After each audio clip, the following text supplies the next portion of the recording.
Kui sa oled poomini jõudnud, siis ma tahaksin sulle selgitada tuuleakna mõistet. Kui sa seisad seljaga vastu tuult ja tõstad käed ülesse, siis seda kohta kutsutakse kella 12. Käed külgedele langetades jääb paremale poole kella 3 ning vasakule poole kella 9 asend. Kõike, mis jääb sinust alla tuult ning see ala kokku moodustavad tuuleakna. Tuuleaken on see ala, kus lohe saab lennata.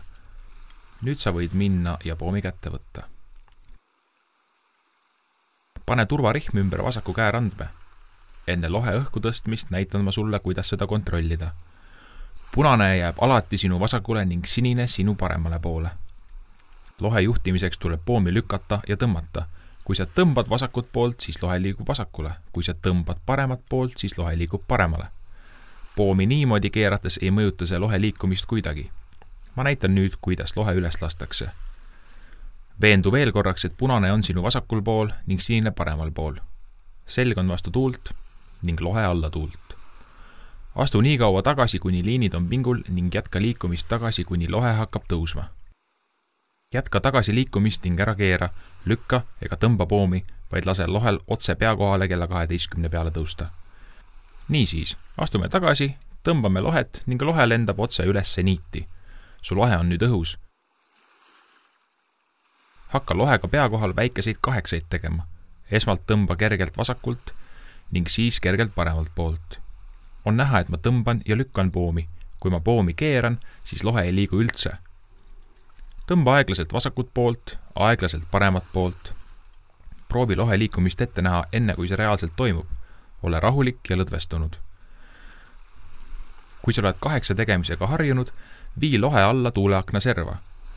Kõigepealt liigume lohega üle kella 12. Liiguta lohe rahulikult parema käega tõmmates alla tuuleakna serva. Hoia lohet seal mõned sekundid ning siis too see aeglaselt ülesse niiti ehk kella 12 peale.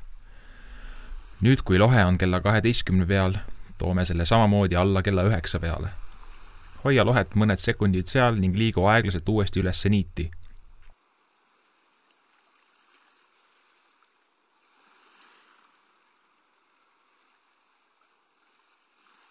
Kui sa oled nende manöövritega harjunud, võid sa hakata lohet madalamale tuuleaknasse juhtima. Otse alla tuult jääb tuuleakna jõudsoon. Seal tekitab lohe kõige rohkem jõudu.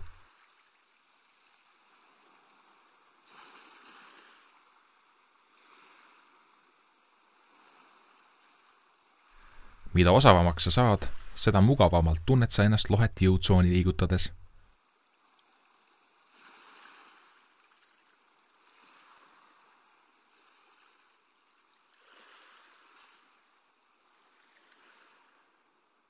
Lohe maandumiseks on hea, kui sul on sõber abiks. Las ta läheb tuuleakna ühte äärde, kas kella 9 või kella 3 peale. Antud juhul kella 3 peale. Too lohe aeglaselt alla täpselt, nagu sa tegid varem. Too see aeglaselt alla. Nüüd peaks su sõber minema ja kui võimalik lohest kinni võtma, selle maha panema ning liiva peale tõstma.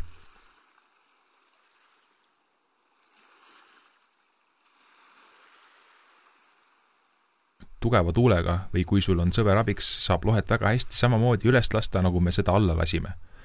Las ta hoiab lohet tuuleakna servas esimene äär suunatud ülespoole. Punane on sinu vasakul ning sinine sinu paremal pool.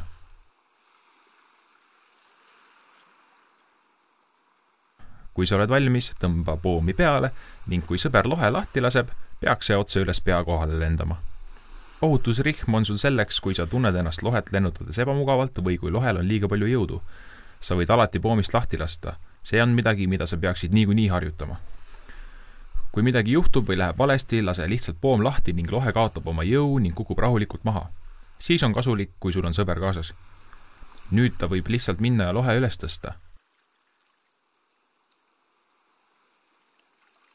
Kui lohe on käes, veendu, et kalapilt on suunatud sinu poole ja vaatab üles. Kui liinid on sõlmes, võib su sõber lohet keerata. Mõnikord võid sa alguses valele poole keerata ning siis on vaja lohet teistpidi liigutada, kuni liinides ei ole enam keerde. Kui liinid on sirged, veendu, et punane jääb vasakule, sinine paremale ning kala vaatab üles. Siis võib su sõber kohe lahti lasta ning see lendab su pea kohale.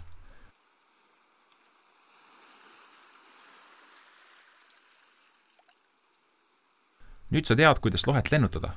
harjuta nii palju, kui sa saad. Mida rohkem sa harjutad, seda kergem on õppe lohelt üle minna veolohele ning sa saad kiiremini vee peale.